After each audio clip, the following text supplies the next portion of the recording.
पुरानी हवेली का राज। एक छोटे से गांव के किनारे पुरानी हवेली वाक़ थी, जिसके बारे में हर कोई अजीब और गरीब कहानियां सुनाता था।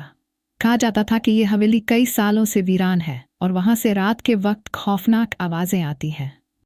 गांव के लोग रात को वहां जाने से कतराते थे, क्योंकि उनका मानना था कि हवेली में भूतों का बसेरा है। एक दिन गांव में एक नया खानदान आकर आबाद हुआ। उनके लड़के राहुल को पुरानी हवेली के बारे में सुनकर तजस्सुस हुआ। उसने फैसला किया कि वो इस राज को खोज निकालेगा। दोस्तों ने उसे रोका, मगर राहुल का इरादा पुख्ता था। वो एक रात हवेली की तरफ निकल पड़ा। अंधेरी रात थी और हवा में अजीब सी सर्दी थी। हवेली के अंदर कदम रखते ही राहुल को दिल की धड़कन तेज महसूस हुई। वो चिराग की रोशनी में आगे बढ़ता गया। हवेली के अंदरूनी हिस्से में एक बड़ा सा कमरा था, जहां पुरानी तस्वीरें और खाली अलमारियां थीं। एक अलमारी के पीछे छुपी हुई सीढ़ियां नजर आईं। सीढ़ियां एक जेरे जमीन तक खाने में जाती थीं।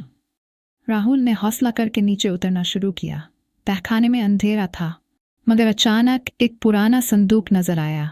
संदूक खोलते ही उसे हैरान कुन तौर पर सोने के सिक्के और कीमती जवाहरात मिले। वो समझ गया कि इस हवेली का राज दौलत छुपाने का था, न कि कोई भूत प्रेत। राहुल ने ये राज गांव वालों को बताया और हवेली का खौफ हमेशा के लिए खत्म हो गया। गांव में एक नई उम्मीद की किरण जाग उठी और पुरानी हवेली अब वीरान नहीं रही।